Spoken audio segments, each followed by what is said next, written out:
Fiz a Escola Profissional de Teatro de Cascais, foi aí que eu comecei, aos 15, 16 anos. E na realidade foi tudo muito...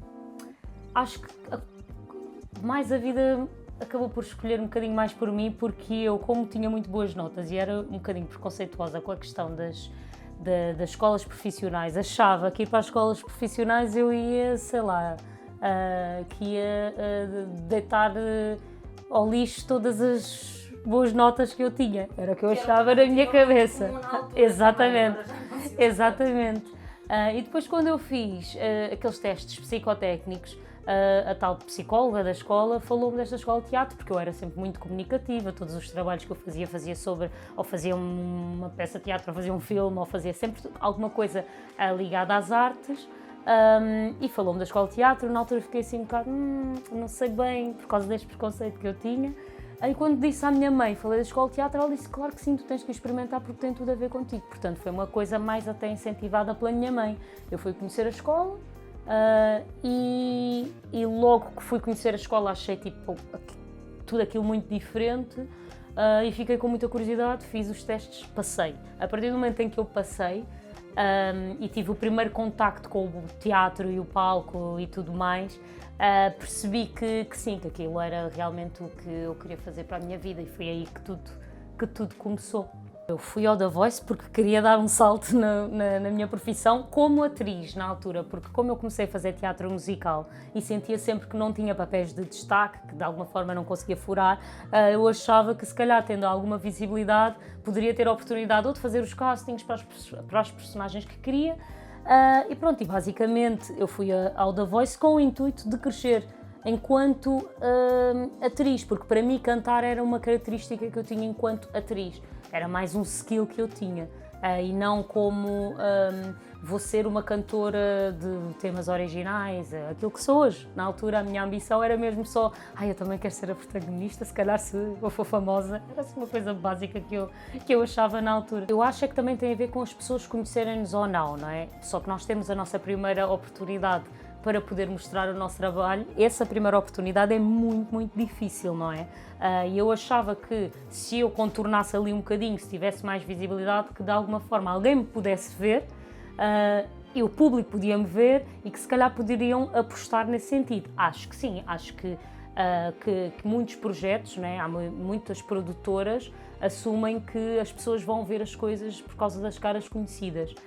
Eu não, eu acho que as pessoas vão ver por causa do boca a boca e da qualidade. Quanto mais pessoas gostarem daquele produto, mais pessoas vão ver. Isso é o que eu acho e até o que eu tenho presenciado nos projetos que fiz. Já não me lembro o que era mais a pergunta. Era, portanto, se eu achava que ter mais visibilidade fazia-nos alcançar, acho que sim, acho que a visibilidade ajuda, mas acho que só o trabalho e a dedicação é que nos mantém. Por acaso eu tenho uma história na minha vida, que foi quando eu fiz o musical Chicago, não é, como protagonista, em que por acaso foi uma coisa totalmente diferente. Foi mesmo, quem é que é aquela miúda que está ali, não sei, a imagem dela suscita-me curiosidade, e depois, olha, queres vir fazer o casting para os protagonistas? E deram espaço para poder cantar, representar, e de repente ficou papel. Portanto, aí nesse caso até foi diferente, porque não foi, pelo menos foi a sensação que eu tive na altura, não fui escolhida porque já me conheciam, mas sim porque desconheciam, mas eu despertei curiosidade naquela pessoa. Portanto, estas coisas acontecem. Para mim é uma história um bocado de filme, porque é muito raro acontecer, mas eu acho que elas acontecem. E aconteceu-me a mim. Em relação à música, a música já surge bastante tarde, se eu pensar assim, no sentido em que eu já queria ser artista, mas não me ambicionava ser cantora de originais, porque eu acho que também não acreditava muito na minha escrita, não acreditava, sabia que tinha muito que dizer, mas achava que através da música não era uma coisa que eu sabia fazer, achava que, como estava habituada a interpretar, a ser sempre intérprete das coisas que me davam, eu não fazia ideia nem que estilo musical é que eu queria cantar, nem o que é que eu queria dizer. E foi um bocado na pandemia, portanto há 4, 5 anos, que surgiu esta oportunidade. Para além de surgir a oportunidade, foi também o espaço em que de repente para tudo e nós temos o tempo para nos dedicarmos a hobbies que nós gostamos e a coisas que nós gostamos, mas que não vamos muito a sério, e foi um bocadinho por aí que começou, e fui desafiada pelo meu atual manager, que é o Vasco Sacramento, a escrever os meus originais. Aliás, ele na altura até disse: se tu não podes escrever, alguém há de escrever para ti, e vai ser a Rihanna, e alguém vai escrever. E foi a ver os outros a escrever, não é? Quando eu fiz um writing camp, percebi como é que eles chegavam lá, é que eu me senti tentada também. Epá, eu acho que sou capaz não só de fazer isto, mas de me divertir e de me apaixonar a fazer isto. E foi a fazer que eu comecei a perceber que gostava. Se eu acho que sou a melhor compositora, não acho que estou no meu processo de lá chegar, sou super...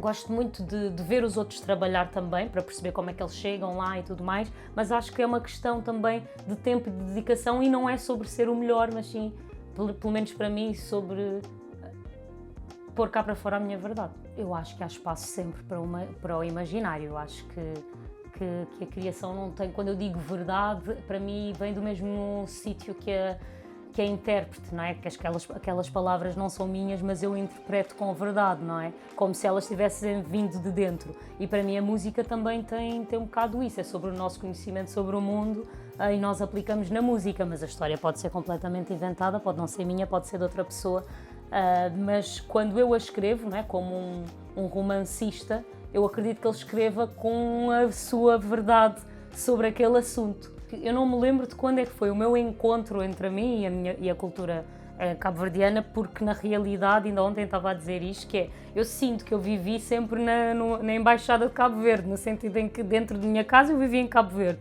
e depois, ou pelo menos com a cultura cabo-verdiana, e depois ia para a escola e vivia com a cultura portuguesa. Portanto, eu sinto sempre que sou um bocadinho das duas coisas, do fruto exatamente dos dois mundos. E eu acho que o encontro que houve foi, enquanto compositora e criadora das minhas próprias músicas, e acho que é a primeira vez também que aí sim eu me torno criadora das minhas próprias coisas, não é? Porque antes era só intérprete. Enquanto criadora, é que houve um encontro de perceber que para mim fazia mais sentido falar sobre a minha verdade. E este encontro artístico acho que também foi...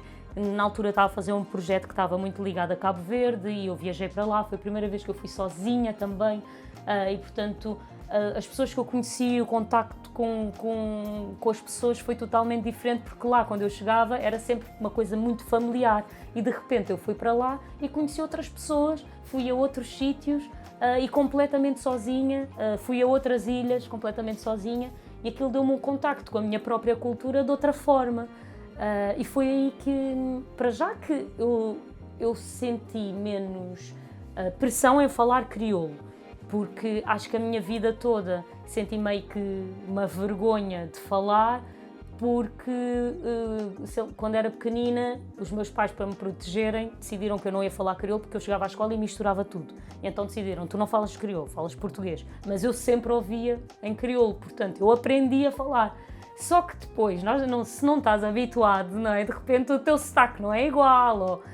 E eu sentia sempre meio que um receio em falar mal. E de repente, quando vou sozinha para lá, é a mesma coisa que ir para outro país, não é? Falar inglês ou tudo mais. Se calhar podes ter receio quando estás em Portugal a falar com outra pessoa, mas depois quando tu estás lá no país tens de desenrascar. E acho que libertei um bocado isso. E como libertei esse lado, também surgiu-me, sei lá, uma curiosidade em escrever em crioulo, e foi um bocado aquela coisa de, opá, estou-me a cagar, vou escrever as coisas que quero. Acho que é também a falhar que nós nos encontramos. E pronto, e pus cá para fora. E depois o que quiserem dizer sobre o meu crioulo ou não, deixo para vocês. Na realidade, a canção é em português e crioulo, não é?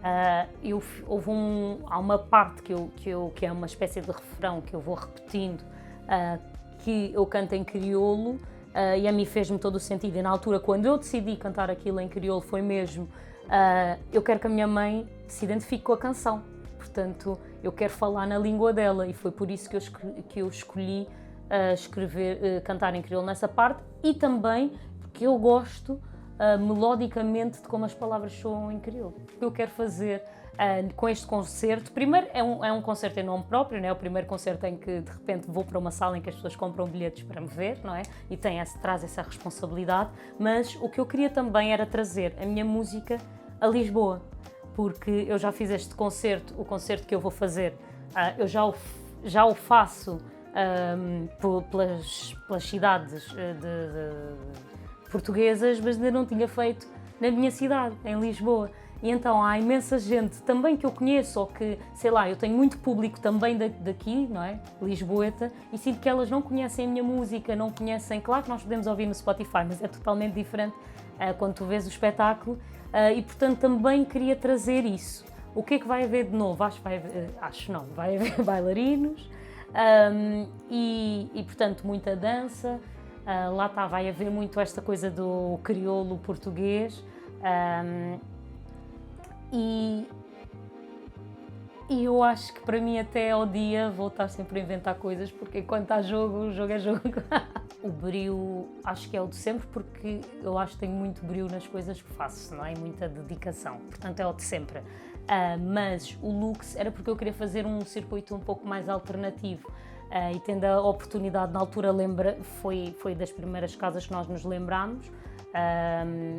E se fosse no Lux, e na altura até achámos se calhar que eles poderiam de alguma forma não aceitar, ou sei lá, estão habituados a outro tipo de artistas, e foi logo um sim. Então nós, na nossa agenda, é que fomos logo procurar a melhor data que conseguíamos ter, na minha agenda assim um bocado atribulada, tentar encontrar a data certa, porque eu queria principalmente começar ali, por causa deste circuito cool e alternativo, e acho que o Lux tem esse nome e esse ar. Eu acho que os meus olhos estão mais no público que eu estou a chegar do que no público que já me ouve, porque eu acho também que a maioria do meu público vem mais das novelas que eu faço, os espetáculos de teatro musical que eu faço, os filmes de animação que eu dobrei. Acho que vem para um público que o meu público já é um público à partida, não ouve tanto o estilo musical que eu quero fazer. Portanto, eu quero furar para um novo tipo de público, mas nunca deixando para trás aquelas pessoas que também me apoiaram, que me fizeram estar aqui.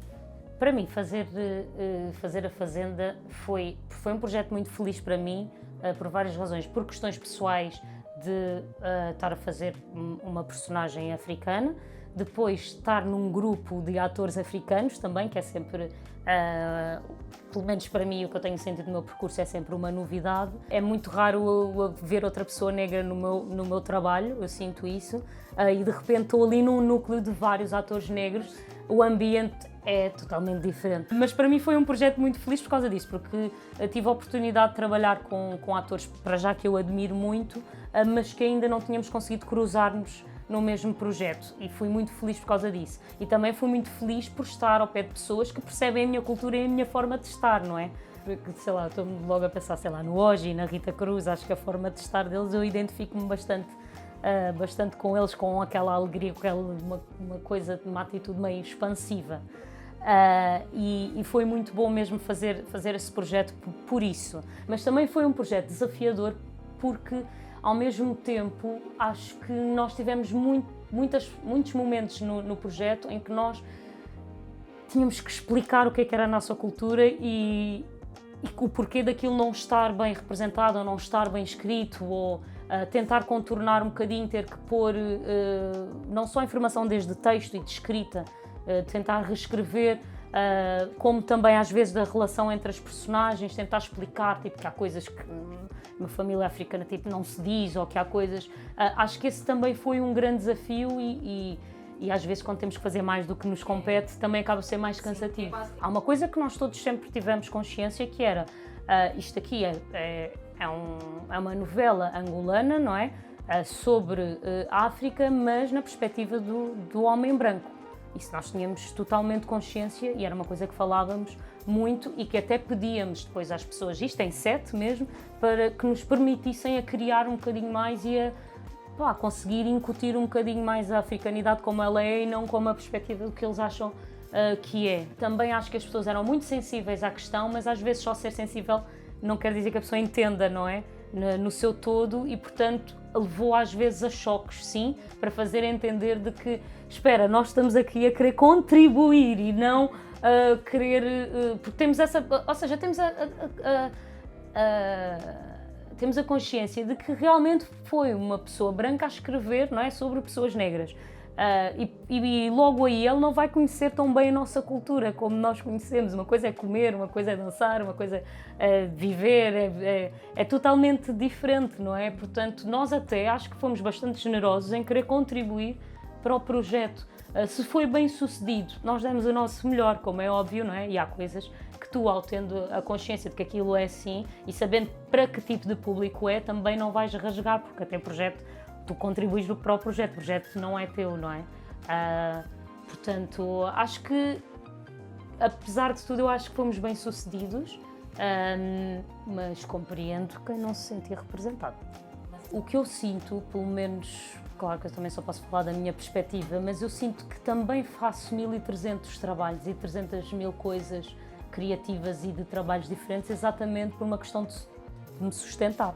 Não é? Acho que é cada vez mais difícil nós conseguirmos fazer uma coisa só, sei lá, se nós olharmos para outros países, né, que a cultura tem muito mais financiamento, um ator de teatro pode fazer só teatro, uma pessoa das dobragens pode fazer só dobragens e uma pessoa pronto, a televisão não falo porque é um meio onde, até é um meio privado, onde as pessoas têm mais dinheiro, mas os artistas não têm que se desdobrar em 30 mil funções para conseguir pagar as suas contas com a arte, não é? Sem contar com aqueles que, para além disso, ainda têm que trabalhar em restauração, apenas para se conseguirem sustentar. E eu acho que quanto menos nós valorizarmos a arte, e acho que tudo é arte, não é? Desde a casa onde nós vivemos à pintura que nós fomos ver, e sem arte tipo, era impossível nós vivermos, pelo menos eu acredito nisso e acho que ela salva-nos nos momentos mais críticos.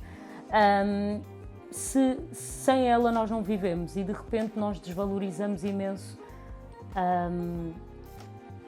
porque achamos que há outras coisas mais importantes, sem nos apercebermos que todos os dias a consumimos e todos os dias trabalhamos um pouco mais para ela. Mas eu, enquanto artista, o que me deixa mais assustada é realmente pensar também nos meus colegas que já pouco tinham, pouco têm e mais vão ter que se desdobrar ainda mais para se conseguir se sustentar realmente.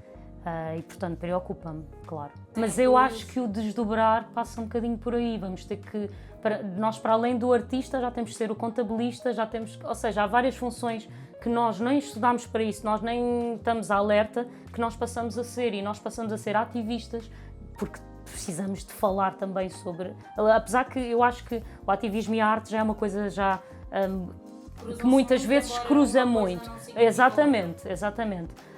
Mas acho que nós vamos ter sempre que nos desdobrar. Sinceramente, não sei mesmo o que é que cabe, porque infelizmente os postos que deviam ser ocupados também por pessoas que têm uma perspectiva de artista não são ocupados por artistas e, portanto, não sei, eu não consigo. Eu sendo uma pessoa esperançosa, não sei bem qual é que é a solução para que isto não se torne cada vez pior e que a arte não se torne cada vez mais precária. Eu só falo quando eu tenho alguma coisa a dizer que sinto que acrescente, porque senão eu prefiro estudar, ler, ver outras pessoas e aí sim e passar essa informação a de outras pessoas. Eu acho que muitas vezes acabo também por ter um papel ativista, porque eu represento também outras pessoas, não é? E eu inspiro outras pessoas e para mim isso não é indiferente, porque eu também tentei procurar noutras pessoas inspiração. Quando dou qualquer passo, quando tomo alguma decisão, penso 3, 4 vezes, porque sei que posso desiludir ou não outras pessoas, não é? Mas há uma coisa que é eu antes acho que eu olhava de uma forma super individual para mim, a pensar sempre só no meu caminho. e que chegou a uma altura na minha idade, que também com a maturidade, com, sei lá, com o crescimento, a vida adulta, olhei para trás e de repente percebi que atrás de mim existiam outras pessoas que se inspiravam no meu caminho, e isso trouxe-me responsabilidade, mas também me trouxe bastante orgulho no meu percurso, não é? De alguma forma, sem eu me aperceber, que representava alguma coisa.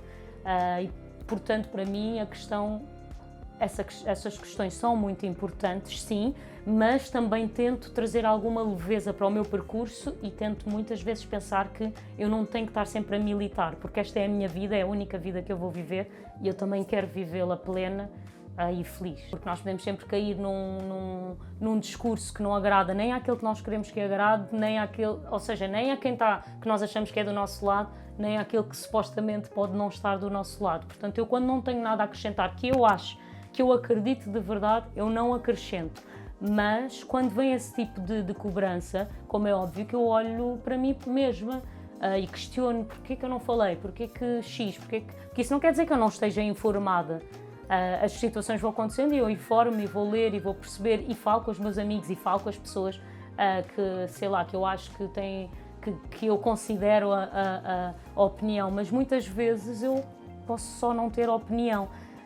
E os seguidores... O que é válido. Eu acho que é válido, porque eu acho que os seguidores e pronto, as redes sociais, muitas pessoas seguiram, ou seja, as pessoas deram aquele espaço, não é? Eu criei aquele lugar, mas foi as pessoas ao seguirem-me é que me levaram àquele lugar. E isso não quer dizer que eu tenha realmente alguma coisa a acrescentar ao mundo. Não sei se me faço entender. Tipo, eu quero ter, mas acho que há muitas pessoas que nós às vezes cobramos de porque é que aquela influencer agora não fala, não sei o quê. Mas ela nunca falou. Ela nunca pediu para falar. Tu preferes que ela diga uma coisa errada? Não é? Não sendo uma pessoa que está instruída sobre, preferes que ela diga uma coisa errada? Ou preferes que ela esteja calada e não prejudique mais? Eu tenho essa opinião, portanto eu não cobro dos outros. Então, nem dei por acontecer, vem numa fase em que eu começo a escrever canções ou seja, mais felizes, vou dizer assim, porque eu acho que antes eu escrevia sempre numa bolha de tristeza, né? Coisas más aconteciam, de melancolia, mas de repente eu comecei a escrever, sei lá, o Tu Não Mentes, que também foi o single anterior, e mesmo esta, e o Acelera também, já são canções que eu já escrevo de uma zona mais... em que eu me sinto bem e feliz com a situação, portanto, de alguma forma marca aqui uma diferença para mim. Não a nível estético, no sentido musical ou de género, acho que aí estou a conseguir até afirmar-me no meu género musical, que também não sei bem o que é, mas é uma fusão de várias coisas, mas musicalmente, na escrita, eu sinto uma diferença. E portanto, o Nem Deu Para Acontecer também surge dessa fase, já foi escrita há um ano, eu só lancei agora e já foi escrita há mais ou menos um ano. E eu decidi pô-la cá para fora sem videoclipe, que é uma coisa que eu não costumo fazer. Normalmente, até já cheguei mesmo a realizar videoclipes, mas normalmente eu tenho tipo a ideia toda formada, tenho a imagem, tenho o vídeo, tenho tudo pensado, como é que vou fazer a promoção e tudo mais, e desta vez não sei, quer dizer, sei porquê, sei também por estar numa fase cheia de trabalho e não querer de alguma forma deixar a canção na gaveta, porque ela já estava a entrar naquela zona do já não sei se gosto, e portanto pensei, vou só para cá para fora e as pessoas que já ouvem, para elas vai ser bom porque vem uma canção nova, e para mim também é quase um libertar daquilo que tinha ali guardado. Estava a ter vivido na era em que as pessoas podiam, sei lá, lançar um álbum de 5 a 5 anos. Acho que hoje em dia isso já não dá, porque perde-se o comboio, porque há tanta gente a produzir e nós também parece que temos que estar sempre ao nível, portanto temos que estar, eu estou a lançar esta música, já tenho que estar a pensar no próximo videoclipe, já tenho que estar a pensar na próxima música, eu não posso escrever só uma música, eu não posso escrever 2 músicas, eu tenho que escrever 20, e sinto que há sempre uma pressa muito grande na produção, de coisas, no geral, acho que não é só na música. Então, eu agora vou estrear um espetáculo no dia 4 de setembro, vou estar de 4 de setembro até 28 de dezembro no Teatro da Trindade, a fazer o espetáculo Alice, no País das Maravilhas. Vou estar como Alice, portanto, para mim também vai ser um espetáculo muito... É importante também por causa disso, acho que vou estar num papel de protagonismo e que era uma coisa, lá está com aquilo que nós já estávamos a falar do The Voice há não sei quanto tempo. Já tinha feito o Aladino, fiz também o Chicago e acabo por ganhar também aqui algum espaço e por isso fico muito feliz porque foi uma coisa que eu sempre trabalhei para e está a chegar. E portanto vou estar a fazer a Alice no País das Maravilhas, vou estar a fazer concertos por Portugal, até pelo menos até à estreia vamos estar a fazer e acho que já é muita coisa.